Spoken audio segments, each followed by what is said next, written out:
mayam pumna makpu YouTube channel yourng na taram nokchari ngasi mayam dali ga dauriba wari asigi maming Thasigi Ahing wari si haujaraklage thaina mamangai da India gi sahar amada thau yon balairaba dena ko nupa ama leirami dena hairiba nupa asidi paisa tungsinba ngamdaba nupa oirami haurakpada mahakna lena hairiba paisa sandokpa nupa asidagi lupa chamuk purami lenana magi selep adugi tha khudingi dena dagi sendoi laurami matam khara leiraga dena du magi lalol itik tu mai paktre lena gi sendoi duna selep tagi saruk ahum oire dena selep ti lairadana sendoi pi naba paisa pawa leitrabani lena di magi sendoi pi dabaduda yamna saurami numit khudingi dena gi mayumda laklaga paisa thorami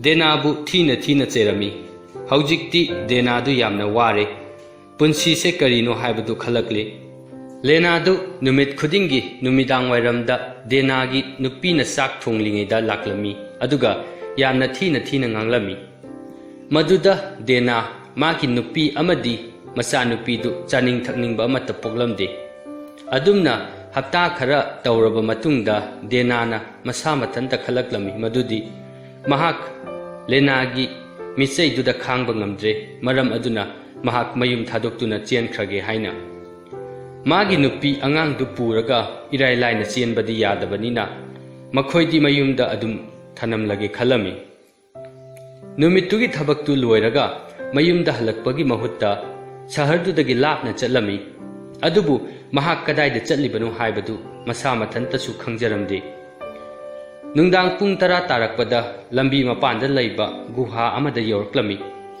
guha dugi manakta achauba haibong pangbi ama horami denadi lambi lamsang lakpagi yamna waraduna haibong pangbi duda kaduna mathangi ayuki khongchat hodringaida pothage khalami mahak haibong pangbi duda kaduna masa mareng aduda konsinduna tumlami mahakna tumlingaida mafam duda thawai khara laktuna u pambi du phuktuna puduna chatkirami haibong pambi adudi akaknaba numitki ahingda thawai sing aduna mi kanasu tadaba samudra khongbal amada purami aduga numit thoktringaida amuk hanagi mafam aduda puraklami thawyon banupa aduna mikap thorakpadadi umang amagi mayaida leirambagi mahutta kanasu udaba paklaba samudra khongbal duda leirambaduda yamna ngaklami mahak ngakpada natti kibanasu masadu thak niglami mahak gyan lakna bahaiduna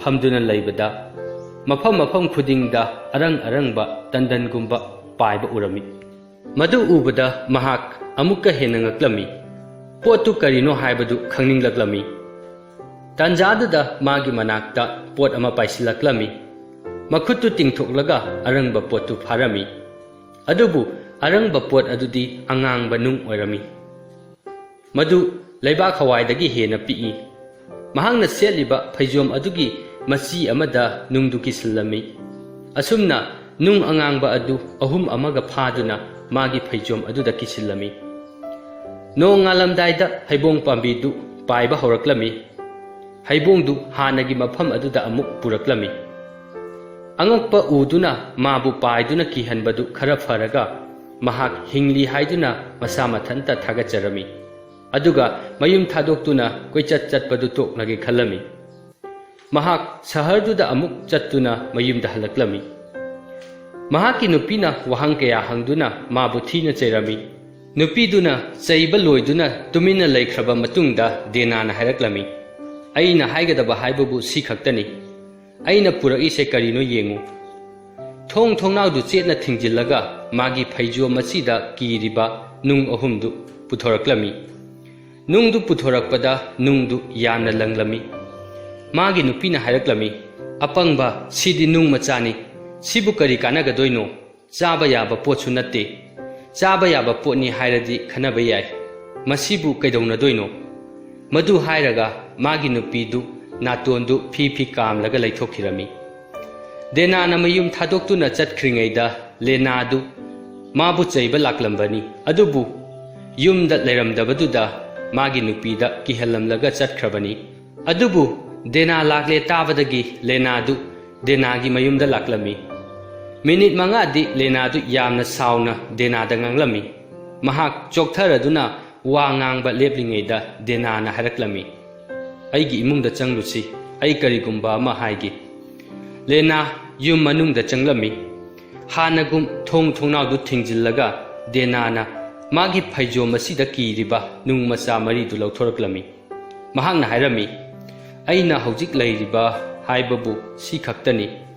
Paisa singnaba paisa ama phawba leiti adubu nung sing asidi atangbani. Lena nungdu ubada nungdu atangbani haiba khanglami. Madu ubada mayadagi matin taraklami. Adubu magi wakhalda leiribadudi denada haidoklamdi. Mahakna hairaklami nangi apangba nung sing asina kaidogdoino. Aigi paisado pami. Nangonda tuanba paisa singdo piro. Paisadu thuna singlo natrabadi nang khudong thiba taragani. Dena paukhum piba ngamlamde makhut lonaraga lenada mahakpu nungsibinaba hairami. Lenana haraklami nangi paisa tonbadu nangi nung mari sina yanarasi nung singdo aingonda piro. Denadu harauduna kaplaga lenada tawbimal khangba ulami. Lenana mangonda lupa chahum mangondagi phangle haina receipt pirami. Nungdu phaijo masida kiraga lenadu chatkirami. Lenana lambi chatna khalami. Ai masigi nungsi paisa karamna onthoksige. Nungsi aigi manakta thambasu yade. Karigumba ningthauna madu khangkhrabadi mana aibu iral ama pisillaga kaisum sangda thamgani aduga atangba nungsida nattana aigi lanthum pumnamak lawkhigani. Aina masi kanadasu haidokpa yadri. Mahak wakhal muna khallami poram kaya silami. Nungdu ananba phi amada haplaga ningthaugi mantri singi makok amagi manakta laklami. Mantri duga unaraga mahakna nung maridu ulami. Mantri adudi arangba nungdu ubada mamittu langkhalaklami. Mantri duna hairaklami ai nungsi makhoigi asingba mamalda leirage. Nung mari asigi lupa lising 10 pirage. Madu lenasu yarami. Nungdu lupa lising 10 da yolamlaga lenadu sendong yamna phangle khanduna mayumda harauna laklami. Lena chatkraba matungda mantri adu nungdu kari tausige khallami. Munna khallaba matungda nungdu mana ningthauda khudol oina pirage khallami. Mikup amatta thinthadana mahak konungda laklami. Ningthauduga lona wari sarami. Ningthauga mabaning khaktang leiraba kanda nung singdu ningthaudugi mamangda puthoraklami. Ningthauduna harauna hairaklami. O sidi mamal naidraba atangba nungni nanna nungsi aingonda piraba. Madugi mahutta aina khungang 10 dagi karakpa khasna nangonda loina pirage. Wafamdu tabada mantri adudi yamna haraurami. Ningthauduna nungdu magi tarbanda hablami. Mantri adudi lising 10 na khungang 10 ki mapu oire khanduna yamna harauna hankirami. Ningthaudusu yamna haraurami. Nupi chingi manakta chattuna nungsing adu ulami. Maharani adudasu ulami. Nungdu ubada maharani adudi haraubagi ngamkhai leramde. Nungdu paiba sanaraga ningthaududa hairaklami. Iningthau nung asi nipan amaga leirabadi aigi phajaraba lik ama saba yaragani. Maram aduna aingonda nung nipan amaga pibiyu natrabadi ai sigani. Ningthauduna hairaklami maharani madudi maram yamna sadeda. Aina haujipu sigumba nung nipan bu kadaidagi lawrugadoribano. Aina nung maridugi khungang 10 amasu pithokhrabani. Maduda nahak pendribra. Maharani aduna hairaklami madu darka laite iningthau. Nang aibu sikhiba pambra. Nangna nung kharadudi purakpa yaidana. Nungdu kadaidagi purakpano thigalaga. Adudagi maharani adu mangonda mathangi ayuk phawbugi manungda ahenba nungsing adu pigani haina wasaknaba ningthaududa kappaga hairami. Mathangi ayukta ningthau aduna mantri adubu magi manakta kaurami. Aduga mana mamangda purakamba nung adu nipal amaga purakadabani natrabadi mahak thauri yanduna hatkani hairami. Adubu Mantri aduna ningthauda mahakti nungdu kadaidagi lauruni madudi mahak piba ngamloi hairami. Ningthauna mana haibaga amatta tabiramde madugi mahutta makha taraklami. Nangna nung singdu soidana purakadabani. Nung kharadugi aigi maharani siba yaba natene. Nungdu kadaidagi phanglakpano thiraga purau. Mantri du konungdagi matha saraga chatkirami. Magi manai sing aduda lenabu magi manakta purakna bayathang pirami. Lena du magi manakta puraklami. Mana lena da hairami. Nang ngarang aingonda purakpa nungdu nipal amaga purau natrabadi nang sibagi chairak piragani. Lena na khumlaklami angamba madudi aidi kadaidagi lawgadawriba. Nung sing adudi uda panda sunatana. Mantri aduna hanglami nangdi nung sing adudi kadaidagi phanglakpano. Lena na khumlami madudi thau yonba denadagi purakpani. Mantri duna haraklami adudi mahak kauruso mahangna nung singdu kadaidagi phanglakpano hangsi. Asumna denabu kauba manai khara tharami. Dena mafamduda yoraklaga makhoina mangonda wahang kaya hanglami. Makhoi ahum ningthaugi manakta chatlami. Dena na ningthauda wari pumbadu lirami. Ningthauna dena da hanglami. Nahangna haibong pambida tumkhibadu kari numitano. Dena na khumlami. Iningthau ai madudi chapchaba khangjadre. Adubu aigi nupinadi madu khanglamgani. Denagi nupidu amuk kauhalami.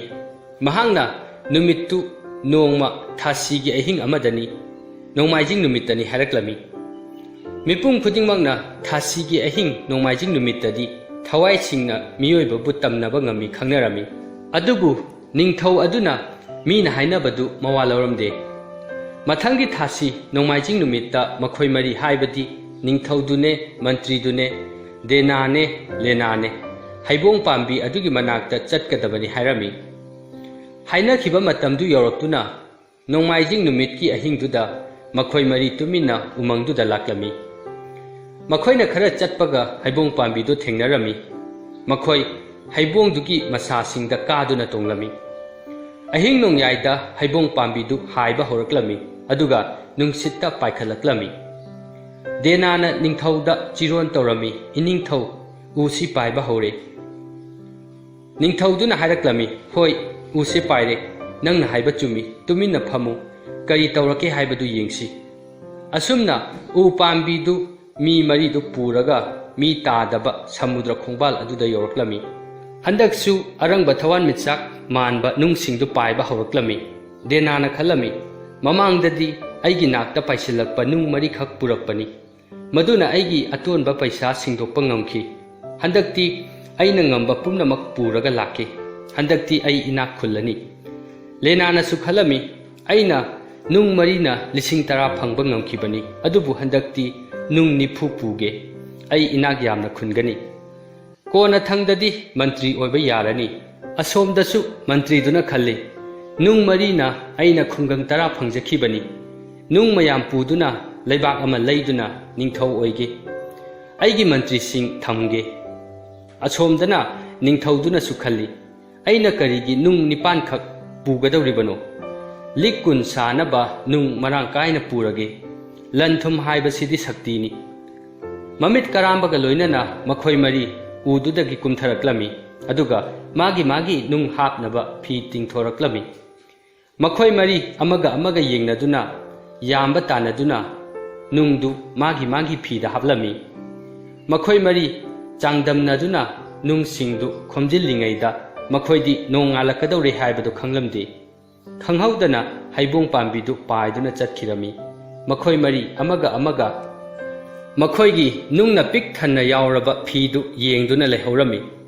Asomdana saharduda ningthaudu numidang wairamda thokibadagi hanjilaktre hainaduna miyamna ngangnarami. Amana hairami hoine maga chatminakhiba mantri adunadi khanglamgani. Makhoi mantri adugi mayumda amuk chalami. Mantri adusu numidang thokibadagi hanjilaktre haina manai amana haraklami.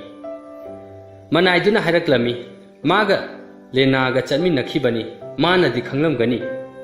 Makhoi lenagi manakta amuk chalami. Lena adusu numidang wairamda thokibadagi hanjilaktre haiba moina khanglami. ꯆꯐꯨ ꯁꯥꯕ ꯅꯨꯄꯥ ꯑꯃꯅ ꯍꯥꯏꯔꯛꯂꯝꯃꯤ, ꯂꯦꯅꯥꯗꯤ ꯊꯥꯎ ꯌꯣꯟꯕ ꯅꯨꯄꯥ ꯗꯦꯅꯥꯒ ꯆꯠꯃꯤꯟꯅꯈꯤꯕꯅꯤ꯫ ꯃꯈꯣꯏ ꯗꯦꯅꯥꯒꯤ ꯃꯅꯥꯛꯇ ꯑꯃꯨꯛ ꯆꯠꯂꯝꯃꯤ꯫ ꯗꯦꯅꯥꯒꯤ ꯅꯨꯄꯤ ꯑꯗꯨꯁꯨ ꯃꯥꯒꯤ ꯃꯄꯨꯔꯣꯏꯕꯗꯨ ꯍꯜꯂꯛꯇꯕꯒꯤ ꯌꯥꯝꯅ ꯀꯟꯅ ꯀꯞꯇꯨꯅ ꯂꯩꯔꯝꯃꯤ꯫ ꯃꯈꯣꯏꯅ ꯃꯐꯝ ꯈꯨꯗꯤꯡ ꯊꯤꯔꯨꯕꯗꯁꯨ ꯑꯔꯦꯝꯕ ꯇꯥꯔꯝꯃꯤ꯫ ꯃꯈꯣꯏ ꯃꯔꯤꯗꯨ ꯌꯨꯝꯗ ꯑꯃꯨꯛ ꯍꯟꯅ ꯍꯜꯂꯛꯈꯤꯗ꯭ꯔꯦ꯫ ꯑꯗꯨꯕꯨ ꯗꯦꯅꯥꯒꯤ ꯅꯨꯄꯤꯅ ꯋꯥꯔꯤ ꯂꯤꯕꯗꯒꯤ ꯃꯈꯣꯏ ꯃꯔꯤꯒꯤ ꯃꯔꯥꯏꯕꯛꯇꯨ ꯈꯪꯂꯝꯃꯤ꯫ ꯋꯥꯔꯤ ꯑꯁꯤ ꯃꯇꯥꯡ ꯑꯁꯤꯗ ꯂꯣꯏꯁꯤꯟꯖꯔꯦ꯫ ꯋꯥꯔꯤ ꯑꯁꯤ ꯂꯤꯕꯗ ꯁꯣꯏꯈꯤꯕ ꯌꯥꯎꯔꯕꯁꯨ ꯇꯥꯕꯤꯔꯤꯕ ꯄꯨꯝꯅꯃꯛꯅ ꯉꯥꯛꯄꯤꯅꯕ ꯅꯣꯜꯂꯨꯛꯅ ꯍꯥꯏꯖꯔꯤ꯫